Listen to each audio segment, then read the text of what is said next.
Здравствуйте! Сегодня я вам расскажу о сказке Константина Ушинского про солнце и ветер. Они поспорили между собой, кто из них сильнее. И вдруг увидели идящего человека.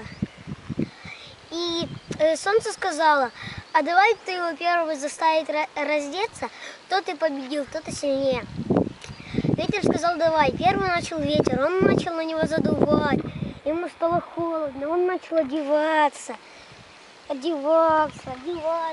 Ему стало совсем холодно. Он оделся и закрылся.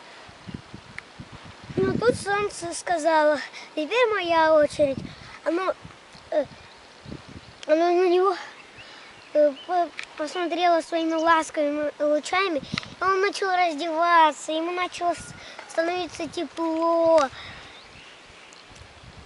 И это сказка о том, что ласка и добро всегда побеждают зло. До свидания.